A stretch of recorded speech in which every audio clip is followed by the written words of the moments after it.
À mes téléspectateurs, bonjour. Voilà, nous sommes au Quai d'Orsay, les 3 juin 2014. Nous assistons aujourd'hui à un petit déjeuner avec le ministre Fabius concernant les aspects climatiques. Vous savez, en 2015, il y aura ici en France une conférence internationale sur le climat. Alors, donc, la RDC s'invite aussi pour parler.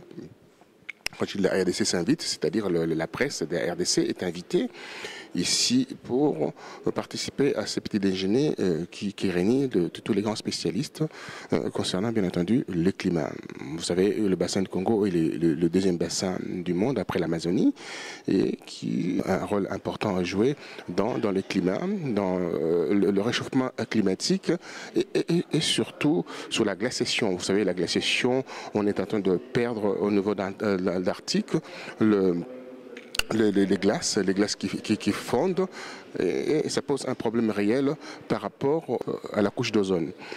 La raison pour laquelle aujourd'hui le débat se situe ici avec le ministre des Affaires étrangères, M. Laurent Fabius, qui reçoit ses invités avec M. Hulot, qui est le représentant du président de la République concernant le cas climatique.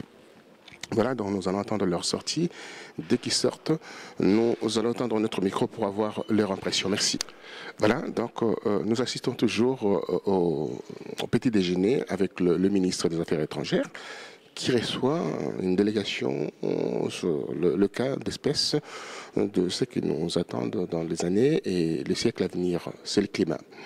Les climats, vous savez, avec les trois bassins d'ailleurs, le bassin d'Amazonie, le bassin du Congo et le bassin qui est dans l'Indonésie. Donc les trois bassins là, c'est des bassins qui sont les poumons du monde, qui nous donnent un peu de l'énergie, qui nous donnent un tout petit peu de l'oxygène qui nous permettent aujourd'hui de vivre. Alors, je suis avec Freddy Moulongo de Réveil FM International qui va pouvoir nous donner son impression par rapport à ces rendez-vous d'aujourd'hui. Freddy Moulongo, venez. Alors, Monsieur Freddy Moulongo, nous sommes ici au Quai d'Orsay, invité par le ministre des Affaires étrangères, Monsieur Laurent Fabius, pour assister à ce petit déjeuner climatique. Quelle est l'impression de vous par rapport à ce petit déjeuner d'aujourd'hui? Roger Bongo, je pense que le fait que nous soyons deux journalistes congolais de la République démocratique du Congo, ici présents au Quai d'Orsay, ça montre l'importance quand même de notre pays. Bon, la RDC doit jouer véritablement son rôle, étant donné que nous avons un grand fleuve, nous avons notre forêt vient après l'Amazonie, donc la biodiversité existe. Voilà, les bassins du Congo existent bel et bien. Mais sauf qu'il faut quand même qu'il y ait des responsables politiques responsables, des personnalités qui prennent en compte que notre biodiversité doit être protégée afin de contribuer tant soit peu à ce que, l'écosystème ne soit pas déréglé. Aujourd'hui, nous voyons au niveau du pôle Nord comment est-ce que les fontes glaciers s'effondrent, etc., etc. Et il faudrait que les autorités congolaises comprennent que qui coupe un arbre doit en replanter une autre. Donc, il faut véritablement protéger cette forêt pour que demain, nous ne soyons pas aussi dans une situation catastrophique avec des inondations telles que nous voyons par-ci, par-là, etc., etc. Mais je pense que notre présence est quand même importante et donc on va essayer de suivre ce qui se passe et je pense véritablement, comme en 2015, la France va organiser le forum international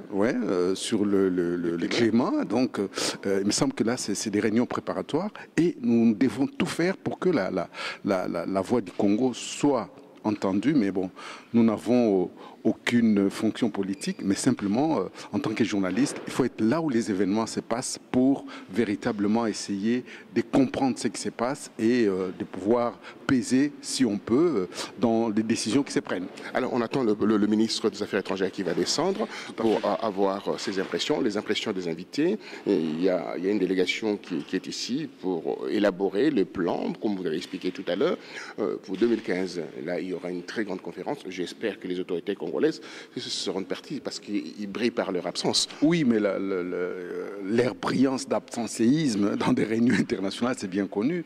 Et je ne sais pas si, Roger, vous vous rappelez, il y a encore 2-3 ans, c'était à l'époque du président Nicolas Sarkozy, lorsqu'il y avait la réunion sur les bassins du Congo, c'est plutôt le Congo-Brazzaville avec Denis Sassou Nguesso qui représentait, alors que c'est la RDC qui a les plus grands bassins.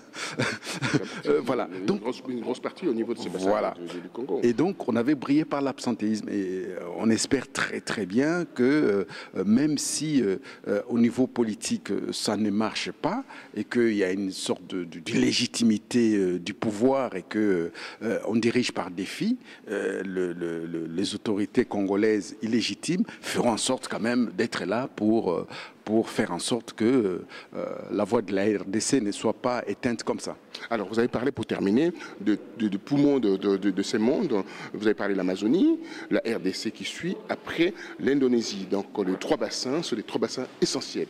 Les 3 bassins essentiels et nous devons tout faire. Vous voyez bien, il y a l'Amérique du Sud, il y a l'Afrique centrale et puis il y a l'Indonésie. Donc il y a au moins 3 continents qui jouent un rôle important. Il faut véritablement, non pas que nous devenons tous des écologistes, mais il faut que l'écologie puisse changer notre mode de vie.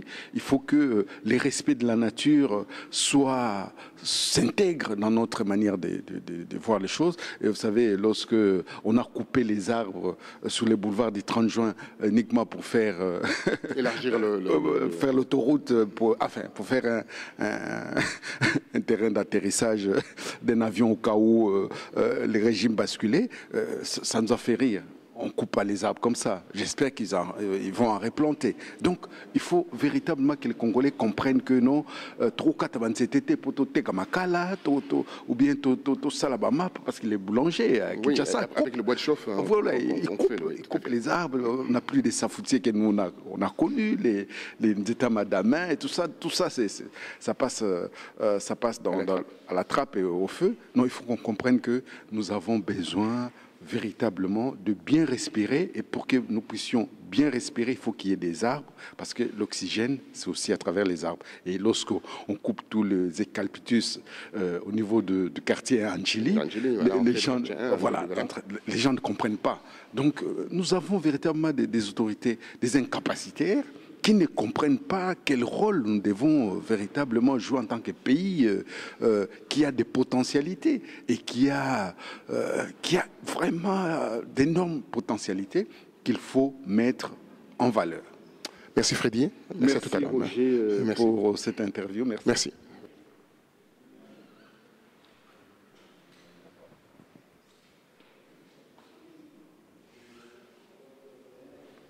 C'est une volonté de sa part, et en tant qu'organisateur, de nous sensibiliser au fait de la question du changement climatique, pour que dans nos interventions, nous trouvions des manières personnelles de parler de cette question davantage.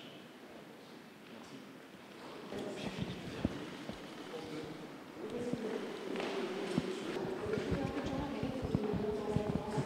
D'ailleurs, et surtout de faire prendre conscience, non seulement aux téléspectateurs, mais aussi à l'échelle mondiale, puisqu'il y a un certain nombre de pays qui ne sont peut-être pas encore tout à fait convaincus de la chose, alors qu'elle est avérée. Je m'excuse, mais l'antenne m'attend. Merci. Toi de répondre puisque tu as assisté à la conférence. Écoutez, c'était très intéressant. Le ministre, effectivement, a pris conscience d'un problème majeur qui est ce changement climatique. Maintenant, il va falloir travailler en amont, c'est-à-dire sur plusieurs points de vue très précis, qui sont l'éducation, la santé et également, je pense, les pays à l'international. C'est-à-dire qu'en fait, nous, Français, si nous faisons effectivement des efforts, l'Europe, bien évidemment, fera des efforts, mais ensuite, il y a le problème de la Chine et la ratification du protocole, justement, de Kyoto n'avait pas été ratifié par la Chine. Maintenant, c'est le grand travail de la France, puisque je crois que les relations franco-chinoises sont très intéressantes et qu'elles vont certainement être positives dans peu de temps. Voilà. Est-ce que vous pourriez vous présenter, s'il vous plaît? Je suis Fabienne Amiac de France 3. François Hollande attire la pluie. Quelle est l'explication météorologique? Ça doit être une question d'humidité. Voilà, ça ne doit pas être bien hermétique, effectivement, à Matignon en ce moment. Merci. Alors des propositions non, mais c'était une réunion de travail qui avait pour objet de définir un petit peu les contours de ce que nous allions faire, en tout cas dans les prochains mois, en vue de préparer ce sommet sur le climat. Voilà, nous sommes au Quai d'Orsay. La réunion entre le ministre des Affaires étrangères et des Affaires européennes, Laurent Fabius, et les présentateurs et présentatrices des émissions météo à la télévision viennent de se terminer. Alors, la question qu'on peut se poser aujourd'hui, pourquoi cet intérêt du ministère des Affaires étrangères par rapport aux confrères qui annonce comme ça la météo sur les chaînes de télévision françaises? C'est une bonne question et je pense que le ministère des Affaires étrangères prend conscience de l'importance du réchauffement climatique, mais aussi de la météo par rapport à ce qui se passe au niveau du pays et que aujourd'hui rien ne s'est fait sans qu'on sache quel temps il fera, quel temps il fait et donc c'est important qu'il y ait cette approche. Mais maintenant, comment se projeter par rapport à ces forums internationaux que la France va organiser en 2015, là c'est la grande question en fait. C'est la grande question. Est-ce que cette rencontre va se limiter seulement à la météo ou elle devra prendre en considération tous les pans de la biodiversité? Ça aussi, c'est vraiment essentiel et important. Roger, je voulais quand même que tu viennes, qu'on clôture cet instant parce que c'est vraiment important. On pensait que c'était... mais en tout cas, aujourd'hui, c'était quand même une grande réunion, mais un peu spécifique avec des confrères qui font de la météo à la télé. C'est vraisemblable. Oui, on a remarqué parce que la météo, comme on dit toujours, c'est le baromètre. Hein. Ça permet de prendre la température, pour dire ainsi, hein, pour faire le jeu de mots. Mais prendre la température, comment le prendre? Parce que la situation météorologique indique, c'est un indicateur qui indique que voilà, le monde tourne bien. Et qu'il y a des problèmes de dépression ci et là, il y a des problèmes d'orage, il y a des problèmes d'ouragan, et il y a des problèmes aussi de réchauffement climatique. Donc, par définition, qui sont plus à même à parler de ça, c'est les journalistes qui sont spécialisés dans la météorologie. Et voilà, c'est pour cela qu'ils ont été à l'honneur aujourd'hui au Quai d'Orsay. Voilà, et le président François Hollande qui se prend tout le temps de l'eau à la pluie. Hein. Il me semble qu'il attire toujours la pluie. Et ça, peut-être, ils en ont parlé tout à l'heure, mais c'est invraisemblable. Oui, on a vu avec le petit journal, là, ils ont posé une question assez loquace ici concernant la météo du gouvernement. Hein. Oui. Donc, on comprend aisément que ça devient cette histoire d'un peu de plaisanterie, de moquerie. Oui. Mais c'est vrai que lors de son investiture, on a vu comment il a pris l'eau. C'est tout à fait... Il y a eu même l'orage, il y a eu des foudres sur son avion lorsqu'il se rendait en Allemagne. Alors. Oui, c'est vrai. Et là, on se retrouve ici, c'est une réunion préparatoire hein, pour le grand sommet, voilà. Que toi tu es invité, bien entendu, tu es accrédité, et je le suis aussi. Et cette réunion va permettre au monde de savoir qu'est-ce qui se passe réellement. On parlait des trois zones qui gèrent le monde. Il y a l'Amazonie, il y a le bassin du Congo, et l'Indonésie. Donc voilà. C'est vraiment c'est important. J'espère que le Congolais de Kingakat, ils seront là.